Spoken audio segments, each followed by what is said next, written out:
Great. Well, welcome to this sixth GLP working group webinar from the telecoupling working group. We are very excited about today's topic on transdisciplinarity, the opportunities and the challenges that we face when we try and do transdisciplinary research and work in this space around telecouplings and land use change. And we have a very interesting set of speakers with us here today. My name is Cecilie Friis, and I work as an assistant professor in the University of Copenhagen, and I'm hosting this webinar together with Julie Zeringer from the University of Bern and the CDE. And today we have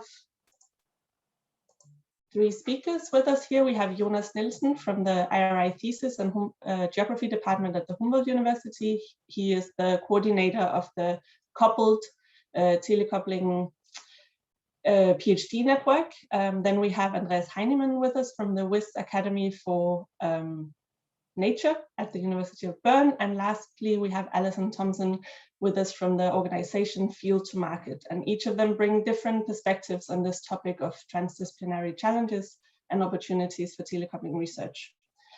And the webinar will proceed in this way that each of the presenters will get around 10 minutes to give some inputs. And then we'll do Q&A and discussion towards the end. So if you have any questions, you can put them in the chat, and Julie and I will keep track of them. And then you can also just raise your questions after the three inputs. Yeah, so that's the plan for today. And I will go ahead and just let Jonas take the stage.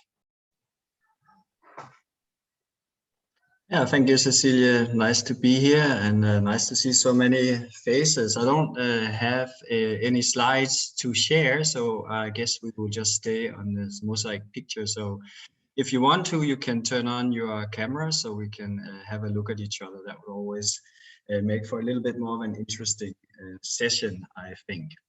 So yeah, I have about 10 minutes to talk about this topic. It actually sort of emerged out of the project that Cecilia spoke about just before, called Coupled. I posted a link in the chat. And Coupled is a project that is funded by the European Union and is really set up to foster transdisciplinarity. So it's really set up to work in the interface of science, policy, and business, and come up with great solutions and train PhD researchers to really work in this interface. So to get this kind of grant, you already from the very beginning have to think about how you put together your consortium or whom to include in this consortium. And this should preferably be everybody from policymakers or ministries to NGOs, to think tanks, to roundtables, to SMEs or small medium enterprises, to big companies. And so you are essentially from the very beginning forced to think about how you will put together your science policy interface. And that resonates very clearly with the sort of main suggestions as to how to achieve interdisciplinarity and transdisciplinarity, i.e. to think it in from the very beginning of a project. So develop the questions together and so on and so forth. And while we didn't manage to achieve that 100% in Coupled, it was definitely a large part of the setup of the program to begin with. So we had all conditions ready, I would say, for really doing transdisciplinarity around telecoupling or sustainable land use in a globalized world. So everything was sort of there. Now, 2-3 years down the track, a lot of things worked, but many things didn't really work in terms of transdisciplinarity. And it's more the latter I will focus on today, because I think it's these that we can learn something from, sort of these mistakes or these, I don't know if they're mistake, but these sort of experiences where this transdisciplinarity interface didn't really come to life the way we had envisioned it from the very beginning. So I will reflect on some of the challenges of the science business policy interface and highlight, as I have just done here, that even when a project is designed in a way in which this is to take place, there are some fundamental challenges for it to actually play out like that in reality. And these revolve around working modes, objective, transparency, accessibility, communication, censorship, and so on and so forth. So do we work, and this is a question I'm sort of reflecting upon as coordinator of COUPLE, in the same way when we are working in a company, in a university, or in an NGO? Are the pressures the same? Can we even compare the working days? Do we even have the same time horizons, and so on and so forth? And I think it's just kind of assumed that if everything is fine, we somehow also will find each other in the way we work. But I think there are very large differences in the way we work, and these are worthwhile thinking about. The same about the objectives. Do we really have the same objective? This COUPLE is delivering essentially PhD projects, and these are 3-year projects, or often quite a bit more, but around 3 years. And NGOs and companies work with much different timelines and have maybe very different objectives from, for example, producing critical science. So there are some real reflections there that could be had around this theme too. Do we even work in the same way? Do we have the same objectives? Do we communicate in the same way? What is a supervision session with a busy manager in a company compared to your professor? How do you communicate your results? Is peer-reviewed articles the main outlet, or are there other sources and other outlets that are more important from the perspective of NGOs? How can you align these kinds of outlets, and how and which are most important? And what do you actually want to communicate in there? And what are you allowed to communicate? That's been one of the things that I've experienced a lot, especially working with multinational companies, that there's a lot of control in terms of what is actually being allowed to be communicated about the research results. And that doesn't resonate very well with a university and the sort of free to communicate whatever we feel like kind of thing. So there's lots of things around that that I think is quite critical to reflect upon. Another thing is, can one remain critical? Can we be critical of the public and private sector that we work with? So if they're in the same project and we see them as having some problematic, from the perspective of science, some problematic practices, how do we go about that? How do we have critical reflexivity in a science policy business interface in which everyone sort of have to work together, but where the objective of science is somehow always being a little bit critical and thinking about how things could be done better, whereas maybe perspective of a multinational company is rather to communicate how well they are doing things despite some challenges. So there are some issues there. So they really do read what we produce and might even censor it and these kinds of things. So in a way, and based on coupled, I'm sort of a little bit, and this is the tone I put here, not that I'm only pessimistic about it, but I do wonder a little bit about the emphasis put on transdisciplinarity. What is it also really all about?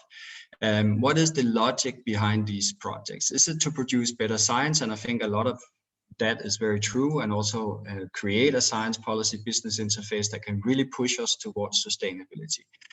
But looking at these funding schemes and these projects, of which there are many that are really focusing on transdisciplinarity and the importance of this, I sometimes get the feeling that they are very focused from the side on the funders on enabling, facilitating, and strengthening businesses by bringing science to them.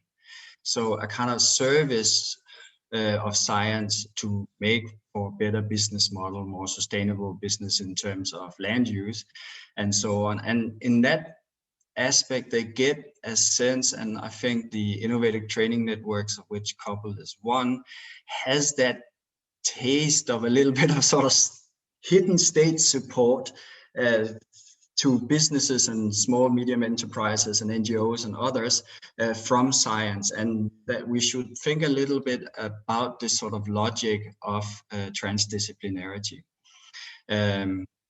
and ask ourselves, are we being sort of very naive about these funding lines and about these projects? Are they all just really great? Is it the way forward? What could some of the challenges? And looking at those kinds of questions and thinking about the camels we might have to swallow from the perspective of science to work in these kinds of settings, are we as scientists, and that's looking more inwards here, really kind of ready to engage in these kinds of projects?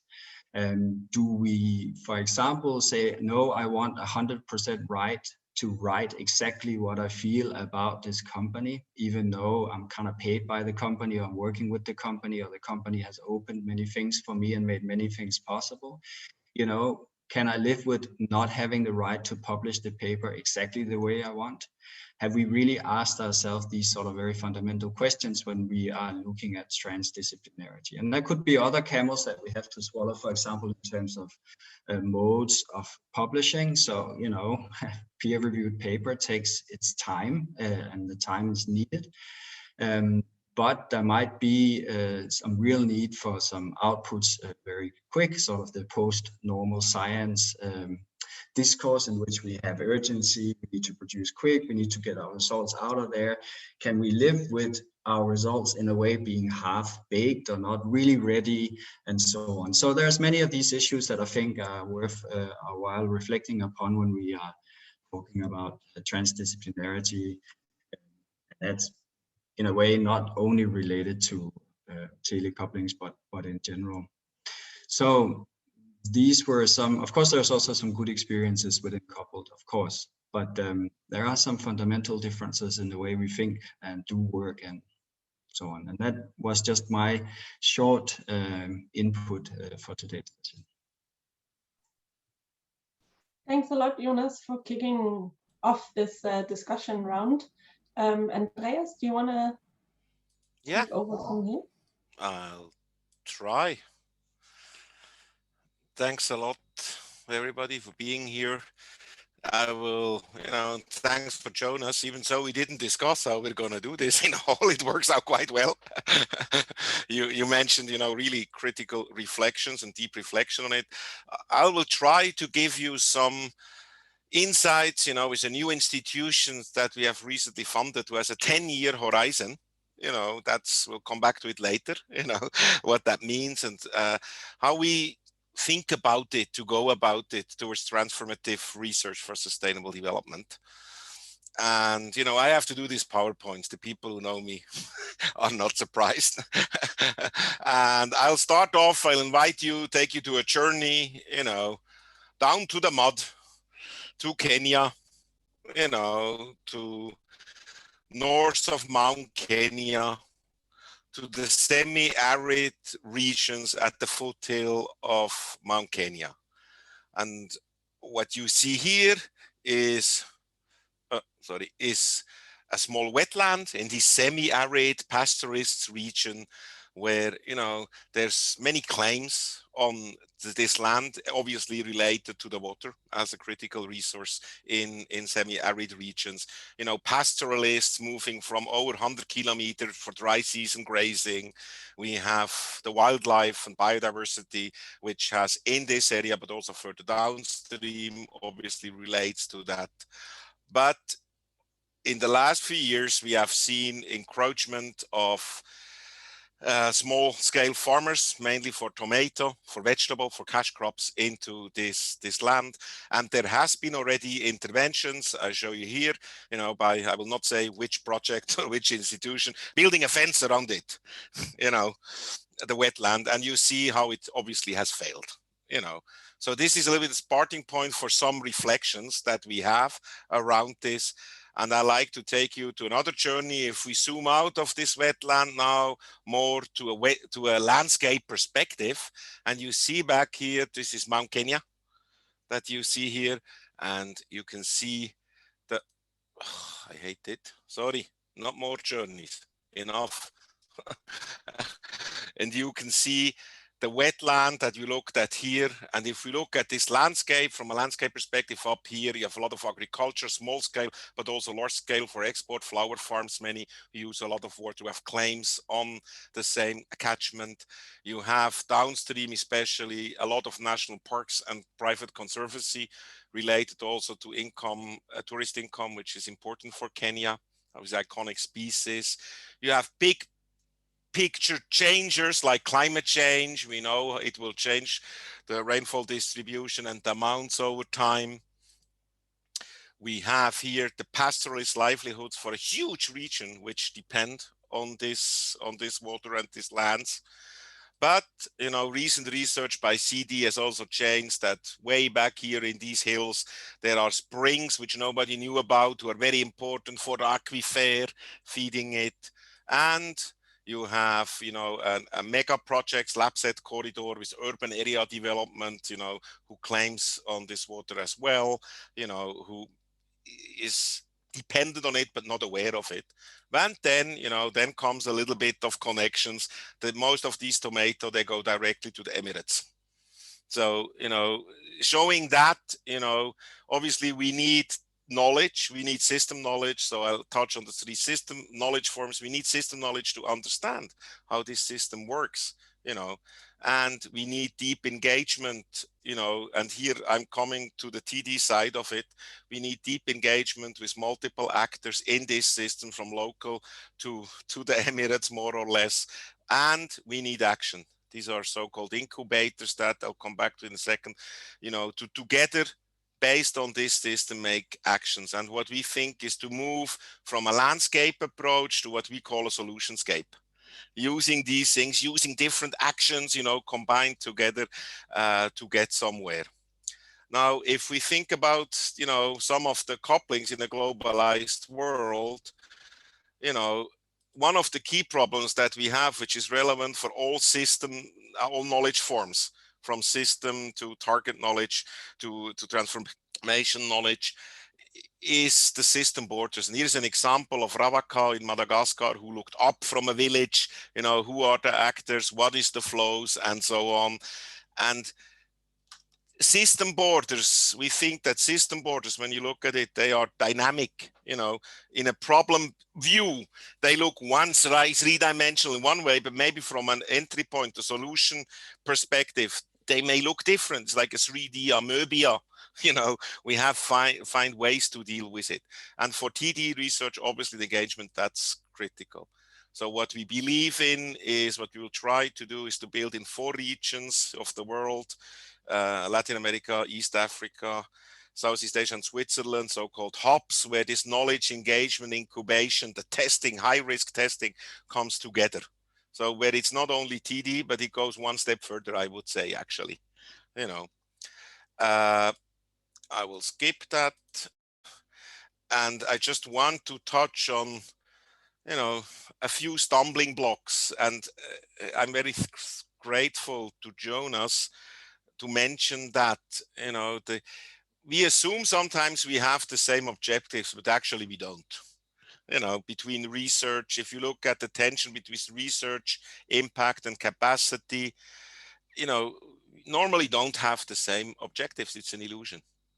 And that means, you know, we need to think about how can we reach these objectives, and it needs trust. It's a key component to build these joint objectives. And you can also, sometimes you cannot reach this agree on one objective altogether.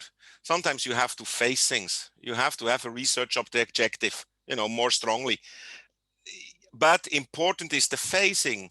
And that brings me to a second little bit stumbling block, which we also face when we look at partnership-based research for transformation, which is time.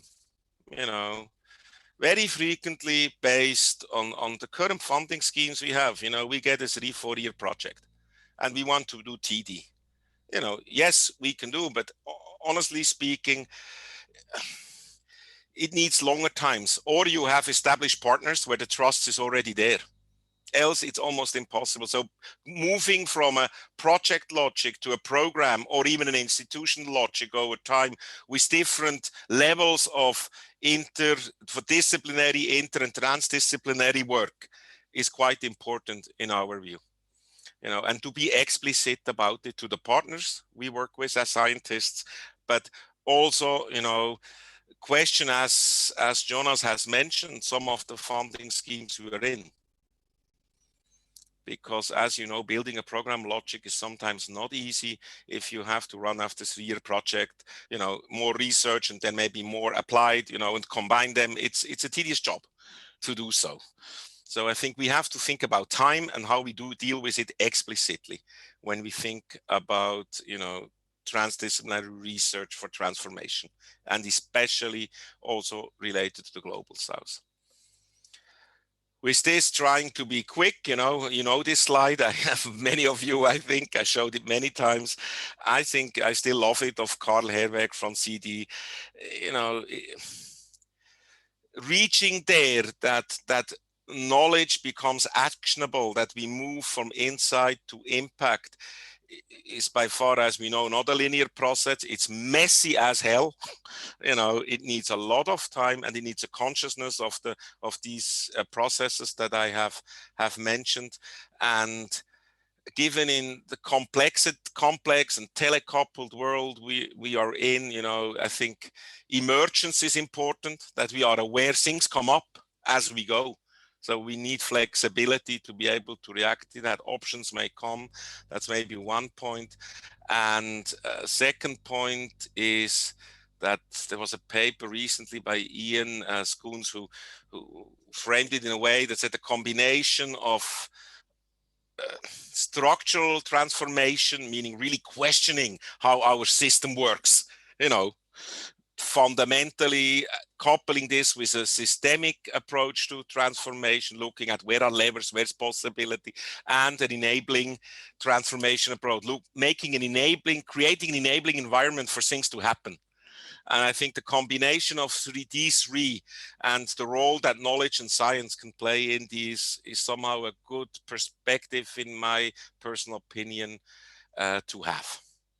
If you're interested, I put a few key resources on the side here, some links where some of the things, there's deeper information there on these aspects. Thanks a lot. Thank you very much, Andreas.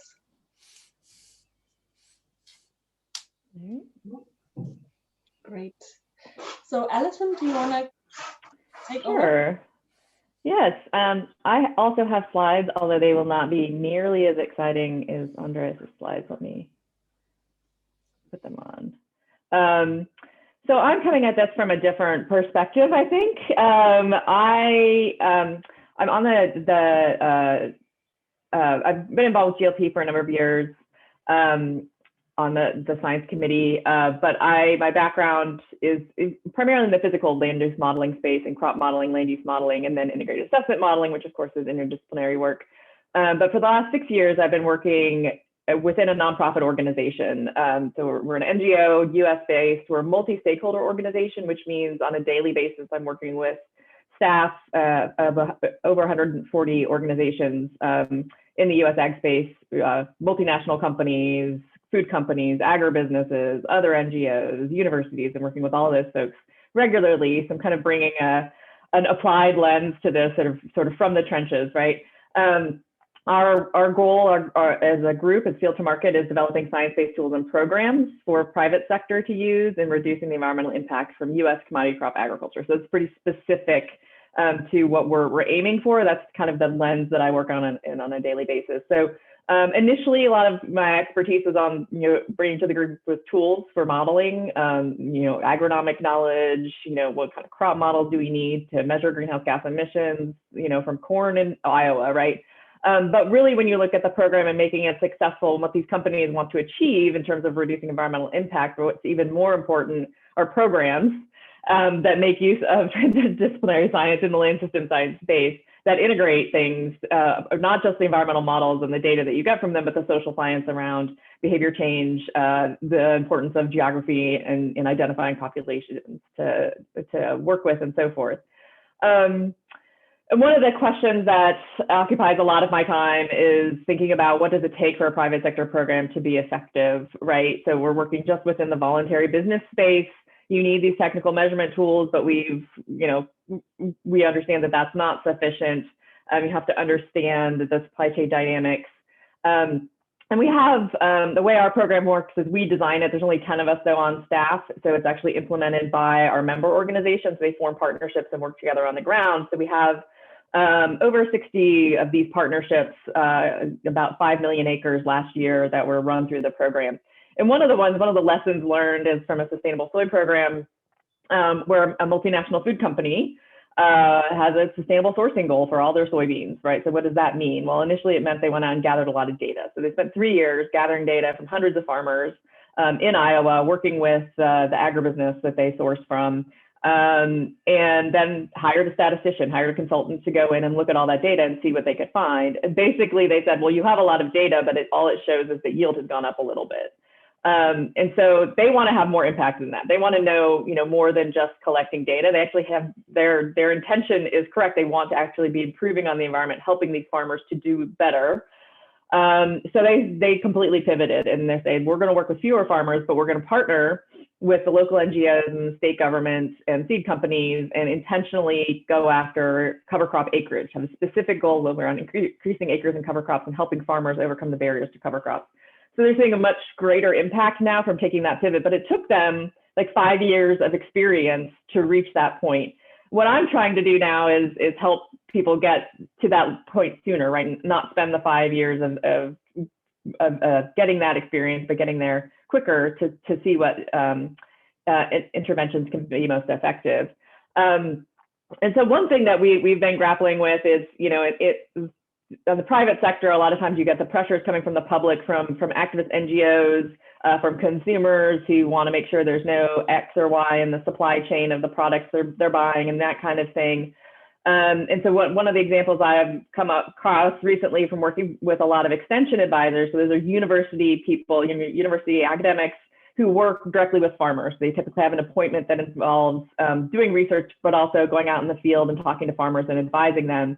And so I've talked with a number of those who work in the pesticide space and pest management space, and they're advising farmers, you don't need these neonic seed treatments, which you've probably heard about, which are very damaging to the environment, or can be when they're used really broadly, which they are. A lot of farmers don't need them. They have them on the seed. The seed they buy comes with this on it. They don't need it. So the extension advisors are telling them, you don't need this, but the farmers over here, the pressure is coming to them, but they don't have a lot of power in this situation because the decision on what goes on the seed happens like 4 steps above them at a multinational seed company. So they are selling the seeds to the national retailers who provide it to the local retailers, and then it's coming to the farmer. So how much impact does that pressure on the farmer actually have? How much can it have? Where does the pressure need to be applied in order to make this change? There are all sorts of things involved in this, like they might be offered, you could have a seed without the treatment, but then we won't provide a guaranteed replant, right? So if you lose the crop in the first month because of a frost, which has actually happened this year, you're gonna have to buy all new seed. So there's lots of little things like that that a farmer has to take into account in their balance sheet and things like that. So where you put the pressure really matters, and understanding those pressure points, I feel like is an area where transdisciplinary science can be really effective in helping to understand what's needed. And this is, I'm speaking obviously from the U.S. agriculture context, but I think this kind of thing applies anywhere there's a supply chain where the end result is a land manager, a person on the ground who's actually working with the land in some way. And so I've been taking this from, we need to influence the farmers to change, but that's not necessarily always the leverage point. What you want is to create enabling conditions in the environment they're operating in so that the easy choice for them to make is the one that is also best for the environment and meets your environmental goals. So I'm working with a number of groups now on identifying these structural barriers. So that's the closest thing to research I'm currently doing, is working with a group on this, trying to really dig into this and create kind of a research agenda around how we understand these structural barriers and how we get over them, how we solve them. So the corporate lens where this comes in, there is a lot of, I think I'm here to say this is difficult and challenging, and it can be demoralizing at times. And I feel like we've heard some negative things about trying to work with these corporations, but they are all making big commitments. And they need help. And so don't give up. I think we're needed, scientists are needed in this space. So this is just some of our members who've made scope 3 commitments related to greenhouse gas emissions or climate change. So you've got time here on the bottom, different types of commitments they might have made. This is scope 3. What that means is they've committed not just to reducing corporate travel or something like that, but actually impacting something about the greenhouse gas emissions on the land that they source their commodity crops from. So this all represents actual farmland in the U.S. that they have pledged they're going to do some kind of emissions reduction or meet some sort of climate goal on. So they need to know how to do that, right? These companies, for the most part, don't own land, don't directly contract with farmers. They have to work through the supply chain and have effective ways to do that if they're going to meet these kinds of goals. And, I think a lot of times that, a lot of skepticism can come out with sometimes they're making these big press releases and big statements without a lot of detail behind them. So you need academics following up and saying, are these targets meaningful? Are they working towards them? Are they achieving those targets? We have, I call her our embedded geographer within Field to Market, Suzanne Freeberg, who's Dartmouth and does her own research, but she's a member and she participates in our meetings and so forth. And this is from one of her articles. The companies are doing more than they advertise, but they're making slower progress than they hoped. They might have made a really ambitious commitment for 2020 or 2025. They might not get there by then, but they are doing as much, more than they are talking about. They just didn't really understand the time horizon necessarily when they made the goal. And I think this is key in her findings as well, is their own lack of knowledge and access to information is a barrier here. And that is something where they need these collaborations. They need scientists studying what they're doing and how to help with achieving those goals.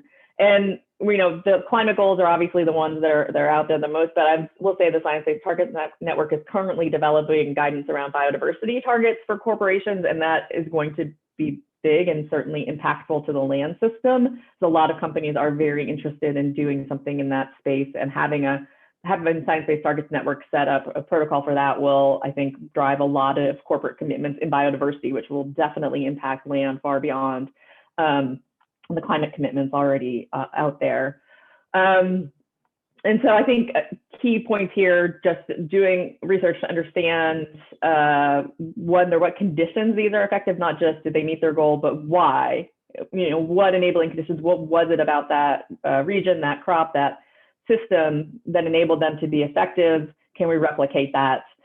And who is holding the companies accountable? Like, there needs to be accountability. Is that coming? I'm in the private sector space, so that's outside the regulatory or policy space, but are there, NGOs holding them accountable? Who is in that accountability space, and working with those organizations as well from a science lens to help them be accountable? I think so. Just 3 things for those of you working with corporations or thinking about working with corporations. Understanding where they're coming from first. So not just going to them with, here's our research project, do you want to sign on? That's not necessarily going to get, might get somewhere, but really, if you really want to impact how their supply chain, how they're working with their supply chain, how they're sourcing, how their land impacts are evolving and all of that, listen first. And so what I've been doing a lot recently in the US, there's an enormous amount of energy around soil carbon in agriculture. Everybody thinks this is the way we're going to solve climate change, and farmers are the key solution because they're going to sequester all this carbon. I've spoken to many audiences over the last year on this, and every time I have to go back and reevaluate how I approach the conversation, because even though these folks from these companies are their experts in soil carbon, most of them don't have a scientific background. Carbon cycle is complex. They're out there looking for a simple, how can we say we're going to be able to reduce or sequester this much carbon on this much land area with this practice? Why can't you just give me a simple answer? No scientist can give them a simple answer. And so my work has been around communicating why that's not a simple answer and what we can do that's still useful and meaningful, even though there isn't the simple answer they're looking for. And taking time to educate some of these individuals enough that they don't need to be experts in the science or the modeling, but we need to get them to the point where they understand the complexity of this and what really can be possible, and get them kind of on the right lens so that their action, their motivation, they have that. We want to channel that in the right direction so it's having a positive impact. So that to me is key. The communications of this is really important, listening, but also figuring it out, spending time to figure out how to translate the key aspects of the science into what they can hear, so that they can really have that understanding to work within these companies. And then I think also this question of who has the power. Is the company actually the one with the power to change the system, or are they working within a larger system where the power, the pressure points are elsewhere where you would need to assert leverage and things like that. So I think that's all I have for now. I'm sure there'll be some interesting discussion. Yes, great. Thanks a lot for joining and sharing that perspective, which is coming from a different angle than the other two, and also what most of us, I guess, are working, a different perspective than the one most of us have in our daily work. Well, you're welcome to ask any questions to the presenters now.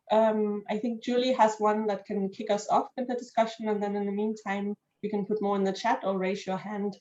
And we'll take it from there. Sure.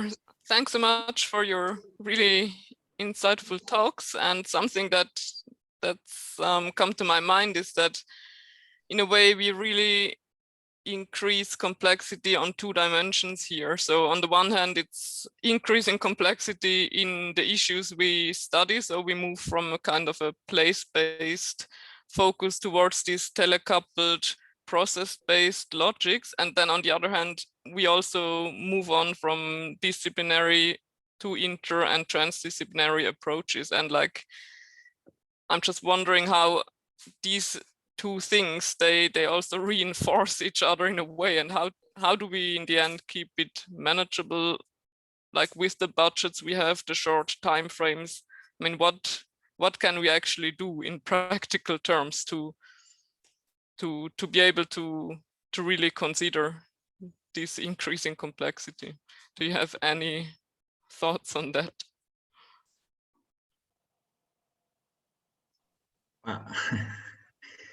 Yeah, I think Alison and Andreas pointed out some, I would almost call them sort of low practical advice here, take it easy. This is complex, this is global, there's multiple stakeholders and scales involved, but be aware of what you can do and find that solutionscape or solution space that Andreas was talking about. Which one is it that fit you and your partners? What solutions are you looking for? Align your objectives. And then I think the 3 sort of very concrete suggestions by Alison in the end, listen, language, and power, in that solution space, I think are very, very practical advice in that respect. So you don't get lost in complexity, or what Cecilia and I prefer to call that everything's connected to everything. So you sort of identify what is my space and who are the actors in here, who should I listen to, what is their language, and how do they speak to each other, and who has power here, or who has really interest in changing things, and are the partners that are in this space really interested. This for me is maybe a 4th dimension to add to Alison's tree, because there is lots of companies, there is lots of businesses, lots of policymakers, lots of academics that speak as if they are really interested in changing things. And as Alison pointed out, many really genuinely are. They do want to change things. They can see things are not sustainable. But once you get in, and this is related to the question I got in terms of these mechanisms, once you sort of are working with a company, or you're, for example, in our project, you get seconded, or you can be seconded. So part of your PhD, you actually sit in one of these companies or with an NGO or something. You learn how important for this place is sustainability really? How important is research and development versus shareholders? And that's another sort of aspect in which you can sort of begin to carve out what I would call this, what Andreas called this solution space. I think it's low practical like that, even though it's big questions. May I? Yeah, Andreas, go ahead. If I may, Alice, is okay? Just a small point. I think we have to think a bit on different levels, because the danger of running into this, holistic trap where you freeze like the deer in the light of the car, you know, and you don't, and we have to think about it on phasing. It's, you know, if we work with students, it's different. You know, we have to protect them a little bit also from the holistic trap to fall into. That's one thing. And I think on the project logic, I fully agree with Jonas, obviously, to carve out the space on what we can do and face some things. You know, again, time is of the matter. In one project, in the usual cycles, you know, we have to get more modest, and there's the problem of the current system where we have two tendencies. We should get maybe more modest and make space. At the same time, competition for funding is getting perversely insane, where we always need to promise what cool things, you know, will do.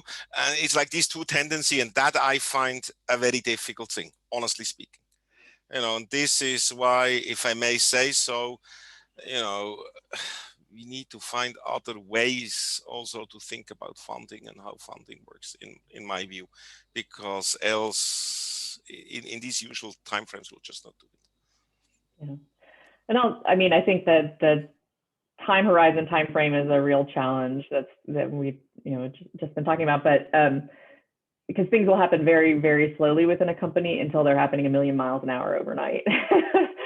Because they'll all of a sudden decide this is critical and we need to have something out today or tomorrow. And this is what we're seeing now with soil carbon, is like, this is not new, right? People have been looking at soil carbon sequestration for decades, but all of a sudden in the last year, all these companies are coming out with programs and things and all this movement. They're hiring soil scientists at food companies now to look into this and all this. It's gotten crazy just overnight. And so I think there has been a challenge from the research community to kind of pivot to being able to support this kind of frenzy. And I think I had another point in there, but yeah, that I think is key. And I think you do, working within a company, the pressure that I think this is where listening to them and what they're working towards, but also seeing where they're open to listening. You know, I talked with one scientist who was working for a food company, and her executive wanted to be able to put a sustainability label bi-weekly on their product to say what improvements they were making every 2 weeks in the on-farm sourcing of their product. So farming doesn't work that way, right? You can't impact anything about it in 2 weeks. You're talking, you need 2 years, right? To really do something that you can measure in a scientific way as anything that's improved. So her real challenge was empowering her with the information she needed to go back and say, that's just not how we're going to work this, but we're going to have to do other things. So it's a really a key challenge, both dimensions there. But understanding that and being willing to work with it, I think, will take us a long way. Not to accelerate anything, but just being prepared to educate as to the why of the timeframes that are important. On Andreas's comment about funding models, I don't know how much this occurs in Europe, but we do have a couple of foundations that are public-private in the US, where there's government money that has to be matched by private sector money, both in the land space, in the forestry, and in the agriculture space. And so you do see a lot of companies investing in the longer term research there. So there's a model for them. They don't have to go out and figure out the projects themselves. They work with the foundation that's set up in public sector, but they're able to support that research and get it matched with public money.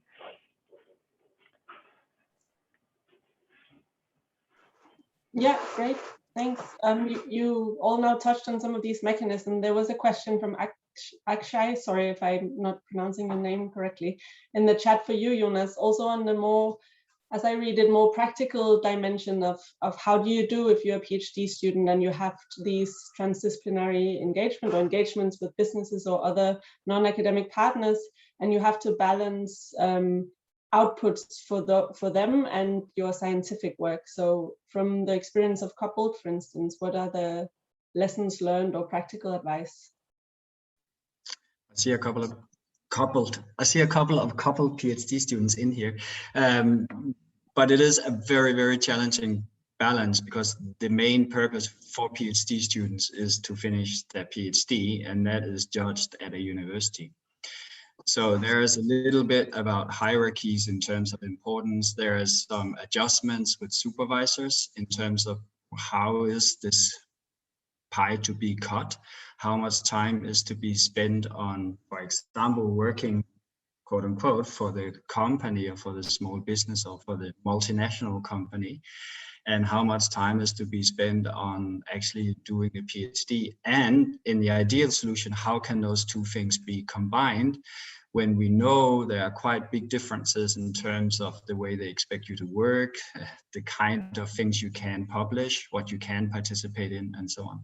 So it's practically speaking, there's a number of mechanisms that can be engaged in once you have sort of figured out these kinds of questions. So for example, in coupled, as I mentioned, these secondments, these placement at these non-academic partners, they form a crucial aspect of all innovative training networks. This is something that is just really a must do. It's been difficult due to Corona, of course.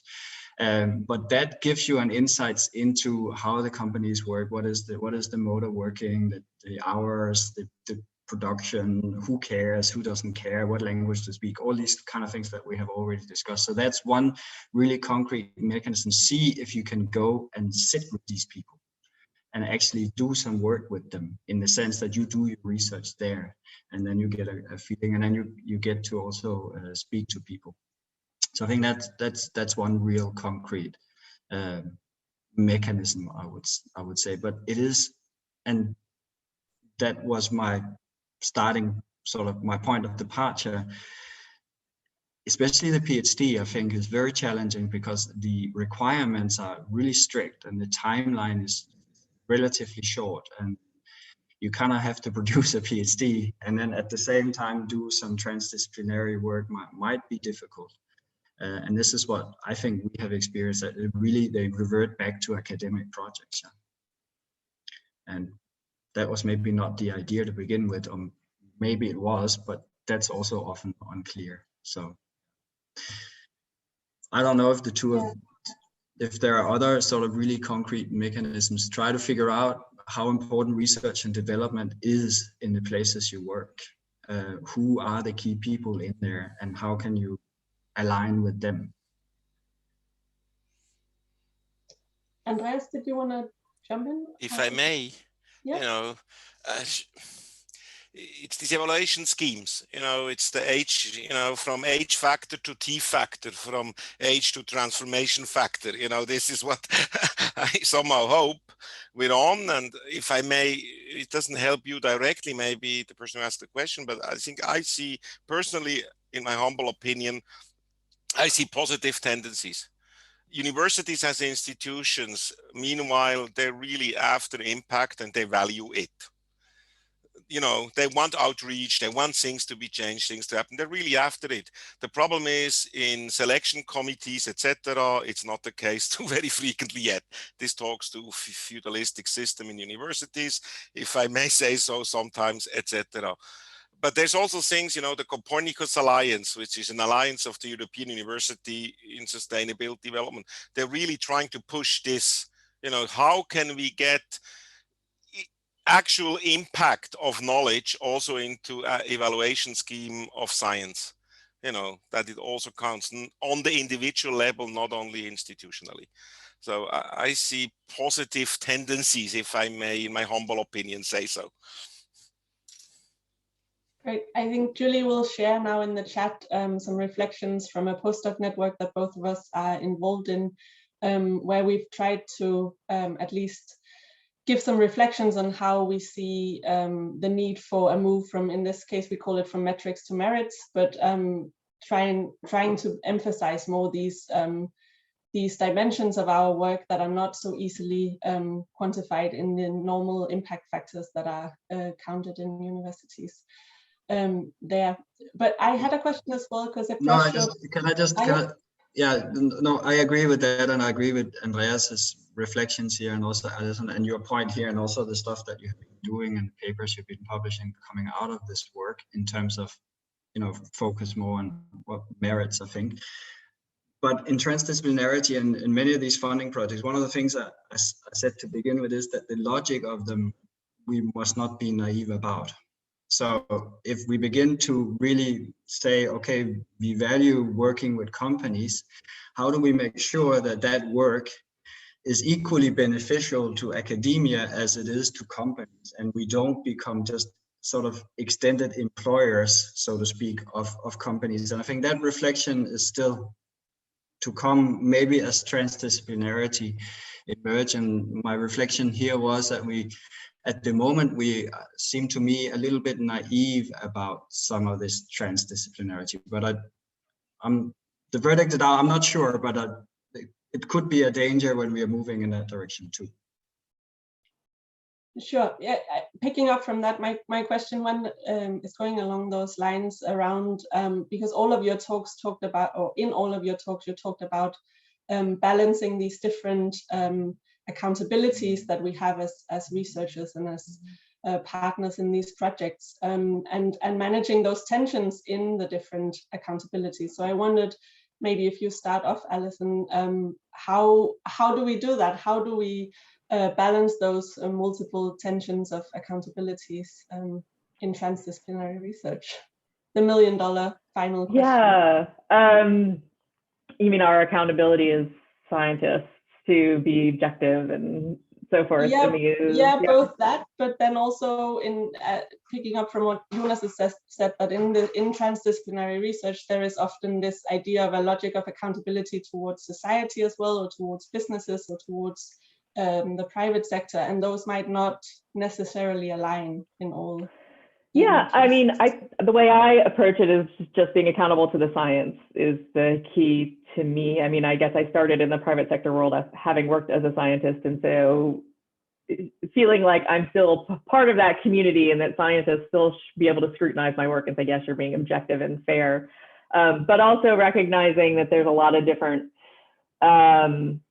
differences to the work that you do in this kind of on the ground practical space than you would do if you had, full academic time to explore things where you thought that, don't go down the path of what you thought the most important question is, because to me, it's more about what question are you investigating. Sometimes you have to investigate the question you're asked from the stakeholder as opposed to the one you think might be scientifically the most interesting one to pursue. It doesn't mean you can't do valid science there, but I think this is where I think partnerships are key, multi-stakeholder partnerships, which is what we have, which is that it's not just a scientist working with a company, but there's a whole structure around it in the sense that there are NGOs and there are other academics involved. So there's more accountability, I think, there, and you always know that you're going to have the support of a larger community to stay true to where your scientific training and where the science is pointing you. I guess that, to me, that's key. And yeah, I mean, I have not worked directly within a company. I think that would be a bigger challenge than working in the space where I am, because my role is to kind of be really objective about the science and quite honestly, sometimes learn about science I don't know about and be able to communicate that to people. But really being true to that is most important. And I will say that, from what I've seen of folks doing research within the companies, there is a little bit more of a challenge there, but I think there still is space to be just really clear and true to yourself about what you're finding and looking for those networks and support from others, both within and outside the company to stay, keep that integrity intact, I would say, if that's helpful. Not easy. No, not easy at all, but thanks a lot. And Jonas, Andreas, do you have any reflections on this? From setting up the WIS Academy, you must have already thought a lot about these different accountabilities that you might have. Yes, we have thought about it, but we don't have the solution to the messiness of it. To be honest, it's a journey, it's a reflection, it's a learning. I think we are in the luxury of having time, and I think for these things, time is of the essence, without having agendas of 10 different people behind you, where you have to log frame X and log frame epsilon, where you have to deliver. That's maybe, it's a luxury to have, but I don't have the solution, I have to admit. And I think thinking about accountability too, if you get really involved in transdisciplinary work, and I really found that interface, it's very you have to be very careful in the sense of how other people see you. Who do you actually represent? Yeah? Who are you speaking on behalf of? And how clear are those roles? If you're, for example, employed at a university, but working for a multinational or working with a multinational company and talking, and then you can easily, I assume, end up in a situation where you're seen as maybe less, what Alison was also referring to, less objective or less unbiased, or how engaged are you? Are they paying you for this, and so on and so forth. So lots of things in terms of accountability, but also in terms of responsibilities towards whom and your university and things like that can also become issues, I think, and especially when we want transformations. I mean, Andreas brought it up, I think it was in Andreas' presentation, are we looking at real big structural changes? How can you argue that without in some way being political as well? And maybe that's other issues at this interface that in some ways I hope is changing science. I mean, we in GLP are pushing for a more normative agenda in which we want particular things, or we think it's very important. Certain things are very important. And in that respect, I think transdisciplinarity could potentially be aligned, because then we have agendas that we can use different people and different companies to achieve. But it is a tricky, and it is a minefield kind of thing, and universities are just moving into it, not only in terms of who do they hire, can we think differently in terms of what parameters counts, but also in terms of how we work and what we say and how we are viewed, and how Merton's law of how to produce science is challenged these days. I think are big questions that are found exactly at this interface, which is why it's where we are at, and it's interesting, I think. Yes, exactly. Thanks a lot. Unfortunately, the hour is already running out that we have here today, but we hope that this has been the start of a conversation and a discussion rather than a one-time event. And as Julia has put in the chat, we are very open to suggestions for future webinars in this topic, as well as in other topics related to telecoupling research. Just reach out to us and we set it up. You can also become a member of the research working group, the GLP working group, and then you get the quarterly newsletter and invitations to these events. But for now, I just want to thank the speakers very much for sharing their perspectives, as several people noted in the chat very honestly today. So that was really interesting and helpful. And we look forward to continuing these discussions with you and with the rest of the community. So thanks a lot for today and enjoy the afternoon. Thank you. Thank you. Yeah, thank you also to the two of you.